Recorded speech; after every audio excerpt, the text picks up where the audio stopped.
আপোনালোকে জানে যে গৌৰৱৰ লগত মই এদিন চাহ একাপ খাইছিলোঁ ইলেকশ্যনৰ যিদিনা আছিল আৰু সেইদিনা গৌৰৱক মই দুই এটা কথা কৈছিলোঁ মোৰ ভাতৃতুল্য তেওঁ কাৰণ তৰুণ গগৈৰ লগত মোৰ এটা ভাল সম্বন্ধ আছিল যদিও তেওঁ বেলেগ পাৰ্টি ময়ো এটা বেলেগ পাৰ্টি কিন্তু তৰুণদাৰ লগত মোৰ কথা বতৰা খুব চলিছিল আগতে ভাল মোৰ লগত ভাল গতিকে তৰুণদাৰ ল'ৰাক মই সেইদিনা কথাতে কৈছিলোঁ যে তুমি অকণমান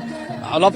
মানে ইয়াত আহিলা MP হৈ থাকোঁতে বেটাৰ আছিল যেন লাগিছিল অৱশ্যে তুমি জিকিলেও জিকিলা মই জিকিলেও জিকিলোঁ এইটোৱে আছিল কিন্তু মোৰ এটা ফিলিং আছিল মোক যদি সুধিলেহেঁতেন তেওঁ বেলেগ পাৰ্টি হ'লেও একো নাই পাৰ্লিয়ামেণ্টত তেওঁ যিটো পাৰফৰ্ম কৰিছে এই পাৰফৰ্মটো কণ্টিনিউ কৰি থাকিলে বেয়া নালাগে আমাকে গালি পাৰে বাৰু কিন্তু হ'লেও অসমৰ যুৱক এজনে তাত ইমান ধুনীয়াকৈ কথা কৈ মই তাত I am happy early entry যোৱাটোত হ'ল তেওঁ অলপ তেওঁ প্লেন কৰি আৰু এণ্ট্ৰি কৰিলে ভাল মই ভাবোঁ যে তেখেতে অলপ ইয়াত বেছি সময় দিব লাগিব আজি ধৰি লওক 2 বছৰ আছিল তেওঁ 2 বছৰত গোটেইখিনি জেগা যাব নোৱাৰিলেও প্ৰত্যেকটো সমষ্টিৰ অন্তত 2-3খন পঞ্চায়তলৈ যাব লাগিছিল ইয়াত 10খন পঞ্চায়ত থাকে 10টা সমষ্টি 10টা সমষ্টিত অন্তত 20খনমান পঞ্চায়তত তেওঁ এক্সক্লুচিভলি অকণমান গৈ কিনো সমস্যা কি কথা অলপ সুধিব লাগে কাৰণ পাৰ্লিয়ামেণ্টৰ মানুহজনৰ কাম বহুত থাকে পাৰ্লিয়ামেণ্টাৰী জব বহুত থাকে কিন্তু তাৰ বাদেও মানুহৰ লগত অকণমান টাচ ৰাখিলে ভাল এটা সময়ত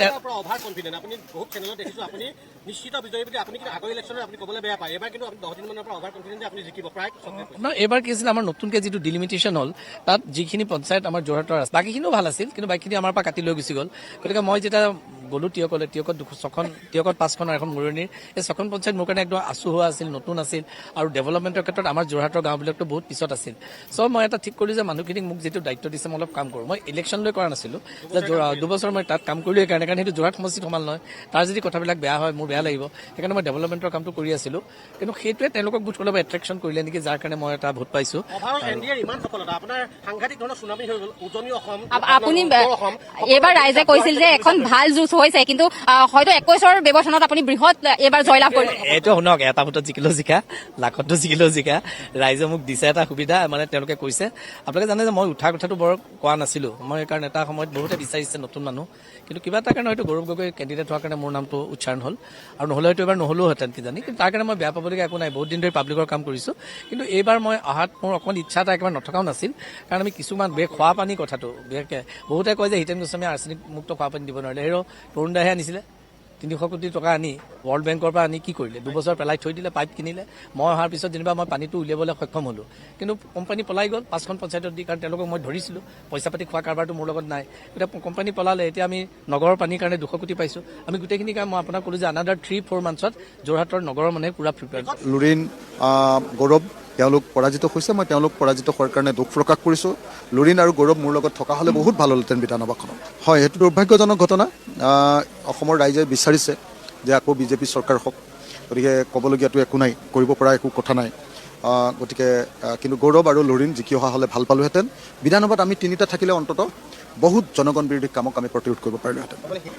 13,000মান ভোটত মই জয়ী হৈ আছোঁ এতিয়া অগ্ৰগতি লাভ কৰি আছোঁ কিন্তু এইটো 20,000লৈ অগ্ৰগতি হ'ব বুলি আশা প্ৰকাশ কৰি আছোঁ 15ৰ পৰা 20,000 ভোটত জিকিম বুলি কৈছিলোঁ গতিকে 15ৰ পৰা 20,000 ভোটত জিকিম উজনি অসমত বোধহয় বিৰোধী দলৰ তৰফৰ পৰা অকল ময়েই জয়ী হৈছোঁ নেকি এতিয়ালৈকে যিটো দেখি আছোঁ এতিয়ালৈকে বাকীখিনি বৰ বেছি অগ্ৰগতি নাই দ্বিতীয়তে ৰাইজৰ দলে যোৱাবাৰ 1খনত জিকিছিলে এইবাৰ 2খনত জিকিলোঁ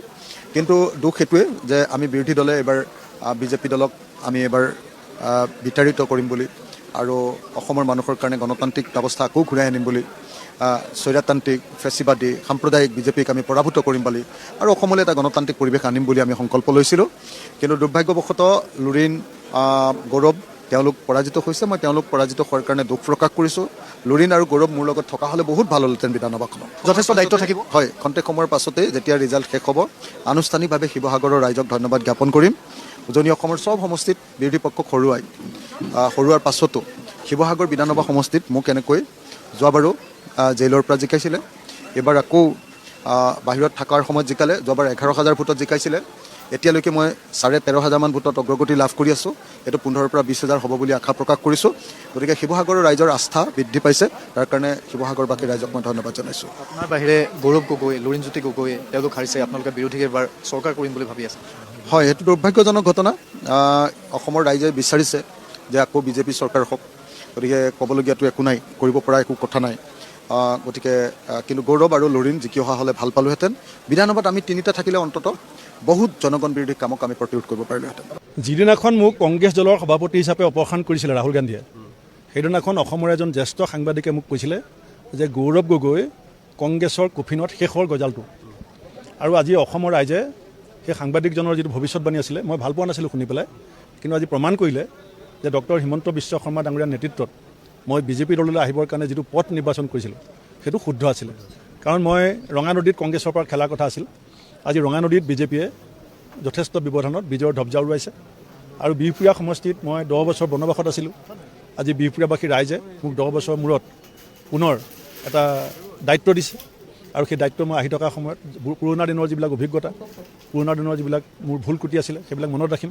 ৰাখি পেলাই নিষ্ঠাৰে চলাবৰ কাৰণে নিশ্চয় চেষ্টা কৰিম। দেৱব্ৰত শইকীয়াৰ অৱস্থাটো মহাভাৰতৰ কৰ্ণৰ দৰে হৈছে। তেওঁ নীতিক খামোচ মাৰি ধৰি থাকিবলৈ যাওঁতে দুবা নাৱৰ পৰা নামিব নোৱাৰিলে। মই তেওঁক কৈছিলোঁ, মই বিজেপিলৈ অহাৰ সময়ত তেখেতক মই বাৰে বাৰে কৈছিলোঁ, প্ৰদ্যুৎ বৰদলৈ ডাঙৰীয়াক মই বাৰে বাৰে কৈছিলোঁ। প্ৰদ্যুৎ বৰদলৈ ডাঙৰীয়াই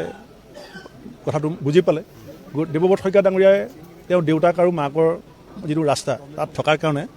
এই কৰ্ণৰ দৰে ভূমিকা হৈছে। কাৰণ কৰ্ণ বেয়া নাছিল, কিন্তু সিদ্ধান্ত ল'ব পৰা নাছিল, সময়ৰ খৰ পাহৰিছিল, সেইকাৰণে তেনেকুৱা হৈছে। আৰু গৌৰৱ গগৈটো অৱধাৰিত আছিল, কাৰণ MP ইলেকশ্যনত যেতিয়া মই সভাপতি আছিলোঁ তেতিয়া যোৰহাটত কংগ্ৰেছ 1.5 লাখ ভোটত জয় হৈছিল। মই যেতিয়া সভাপতি আছিলোঁ যোৰহাটৰ কথা ক'লে মানে গৌৰৱ গগৈৰ কথা কয়। কোকৰাঝাৰত আমি 5 লাখ ভোট পাইছিলোঁ, আৰু গৌৰৱ গগৈ সভাপতি হওঁতে BTR ইলেকশ্যনত 45,000 ভোট পাইছে। আৰু যোৰহাটৰ পাৰ্লিয়ামেণ্টত এই পঞ্চায়ত নিৰ্বাচনত চবতে হাৰিছিলে। কাৰণ যেতিয়া নেতা এজনৰ দেশপ্ৰেম যেতিয়া মানুহে সন্দেহ কৰিব তেতিয়া টিকি থকাটো বহুত টান। আপোনাৰ বিৰুদ্ধে বহুত অভিযোগ থাকিব পাৰে, কিন্তু যদি দেশপ্ৰেম যদি সন্দেহাতীত হৈ যায় তেতিয়াহ'লে নিশ্চিতভাৱে ইয়াৰ পৰিণাম ভুগিব লাগিব। লুৰিণ গগৈ ডাঙৰীয়াকো মই বিজেপিলৈ অহাৰ সময়ত বহুত দীঘলীয়া কথা পাতিছিলোঁ। মই কৈছোঁৱেই, লুৰিণ গগৈ দেৱব্ৰত শইকীয়াৰ ভূমিকা এই মহাভাৰতৰ যুদ্ধত কৰ্ণৰ নিচিনা হৈছে।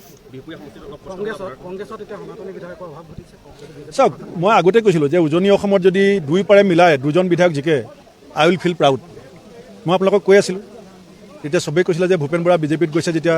কংগ্ৰেছক বেয়াকৈ কৈছে। মই তেতিয়াই গম পাম যে ৰাহুল গান্ধী ডাঙৰীয়াই যেতিয়া সিদ্ধান্ত লোৱাত ভুল কৰি পেলালে। বিৰোধী ঐক্য মই বনাইছিলোঁ, ওলটা পাৰ্টিক মই গোটাইছিলোঁ, আৰু ইংৰাজী ভাল কোৱাৰ কাৰণে গৌৰৱ গগৈ সভাপতি পাতিলে। এতিয়া অসমত এনেকুৱা এটাও বুথ নাই য'ত ইংৰাজীত ভাষণ দিলে আপুনি ইলেকশ্যন জিকিব পাৰে। এতিয়া আপুনি বিহপুৰীয়াতে চাওক, কংগ্ৰেছ প্ৰাৰ্থীজনে পোষ্টাৰত লিখিছিলে ৰাম নাম, এতিয়া ৰামকটো ৰহিমেহে বেছিকৈ মন কৰিছে। আপুনি চাব বাকী ক'ত জিকিব। ফাইনেলি ইলেকশ্যনৰ ৰিজাল্ট দিল, আৰু বৰ্তমান বিজেপি জিকিল আৰু আমাৰ গৌৰৱ গগৈ ডাঙৰীয়া হাৰিলে। কিন্তু এই পৰাজয়ত হোৱাৰ কাৰণে অলপ দুখ লাগিছে, কাৰণ বহুত কষ্ট কৰিছিলে যে গৌৰৱ গগৈ ডাঙৰীয়াই এইবাৰ চৰকাৰখন আনিবলৈ, কিন্তু আনিব নোৱাৰিলে অৱশেষত। কিন্তু কথা হ'ল, এটা কাৰণে আমি কংগ্ৰেছ চৰকাৰখন বিচাৰিছিলোঁ, যাতে জুবিন দাই ন্যায়টো 100 দিনৰ ভিতৰত দিম কৈছিলে, আৰু আমি যুৱ প্ৰজন্মই জুবিন দাৰ ন্যায় বিচাৰোঁ। গতিকে সেই কাৰণতে কংগ্ৰেছ চৰকাৰখন আহিলে অলপ ভাল লাগিল হয়। বাৰু যি নহওক, কংগ্ৰেছ নগ'লেও বিজেপি চৰকাৰখন আহিছে, তাতে আমাৰ ক'ব লগা একো নাই। কিন্তু কথা হ'ল যে এতিয়া বিজেপি চৰকাৰখনে আৰু কিমান ভাল কাম কৰে সেইটোহে চাবলৈ আমি ৰখি আছোঁ। কাৰণ এতিয়া বহুতে বিচাৰে যে চৰকাৰী স্কুলৰ শিক্ষাৰ ফালৰ পৰা বা ৰাস্তা ঘাটৰ ফালৰ পৰা বা চৰকাৰী কিছুমান যেনেকৈ চৰকাৰী ঘৰ বা দুখীয়াসকলৰ চৰকাৰী ৰেচনৰ পৰা সকলোখিনি সুবিধা বিজেপি চৰকাৰখনে আৰু ধুনীয়াকৈ কৰি আগবঢ়াই লৈ যাওক, সেইটোৱে বিচাৰোঁ। কাৰণ 5 বছৰৰ মূৰে মূৰে চৰকাৰ সলনি হৈয়ে থাকিব, আৰু আমি সাধাৰণ মানুহ বিজেপি বা কংগ্ৰেছ বুলি লাগি থাকিলে একো লাভ নহ'ব। গতিকে এইটোৱে বিচাৰোঁ, যিখনে চৰকাৰে আছে বা যিখনে চৰকাৰে এতিয়া বৰ্তমান হৈ আছে, সেইখন চৰকাৰ যেনে আগন্তুক দিনবিলাকত ভাল ভাল কাম কৰি আমাৰ সমাজখন আগুৱাই লৈ যাওক। আৰু ভিডিঅ'টো এটা লাইক কৰিব, শ্বেয়াৰ কৰিব, আৰু চেনেলটো ছাবস্ক্ৰাইব কৰি দিব।